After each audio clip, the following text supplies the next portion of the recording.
খেলা নিয়ে প্রথমে বলে রাখি,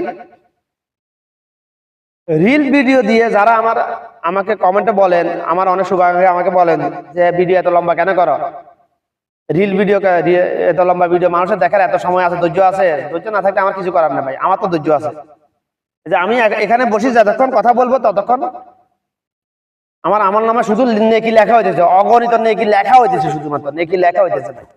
আমার দরকার নেই কি ভাই, আমার টাকার দরকার নাই, ভিউ ব্যবসা না।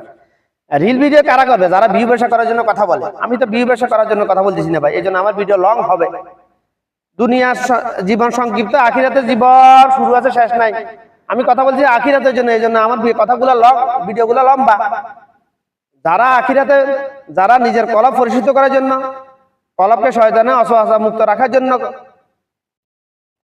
চেষ্টা করবে, তারা আমার কথা শুনবে। আমি তো লাইক করো, শেয়ার করো, কমেন্ট করো এগুলো বলি না, কখনো বলি না। বেশি দুই একটা ভিডিওতে কোচিত বলি, তাও দিনের খাতিরে। আমি তো কথা বলতেছি আমার আল্লাহর সাথে আমার এগ্রিমেন্ট, তো বিনিময় আখিরাতে নেওয়া তার কাছ থেকে, এই জন্য কথা বলতেছি। আমি তো কথা বলতেছি এই দুইটা কিতাবের, আমি তো কথা বলতেছি এই দুইটা কিতাবের। আমি কি আমার মন গড়ার মতো কথা বলতেছি? জন্মের পর থেকে যা বলতেছি সবই এই কিতাবের মধ্যে আছে। আমি বলেছি এই জন্য এই কিতাবের মধ্যে নাই, এই কিতাবের মধ্যে আছে, এই জন্য আমাকে দিয়ে বলাইতেছে।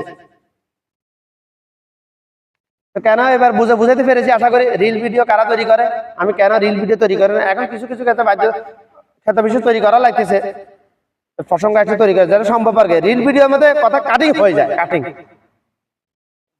রিল ভিডিও কখনো দিন প্রচার করা যাবে না, দিন কায়েম করা যাবে না ভাই। কিভাবে বুঝাবো আমি?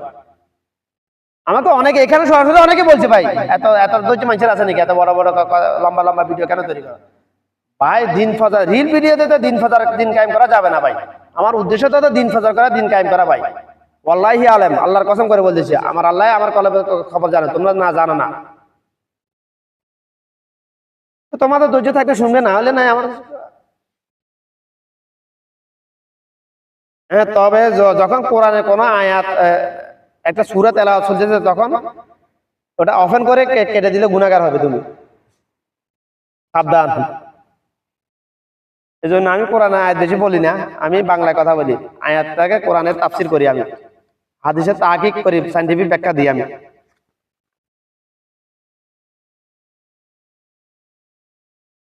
আশা করি বুঝাতে পেরেছি আমার সকল দিনই ভাইবোনকে আমি কেন রিল ভিডিও তৈরি করি না, আমি কেন ভিডিও লম্বা লম্বা ভিডিও হয়। ভাই কথা বললে তো কথা শেষ হয় না, কথা বলা শুরু করাই দেও আল্লাহ, শেষ উনি বলাইতে থাকে। আমি কি করবো ভাই?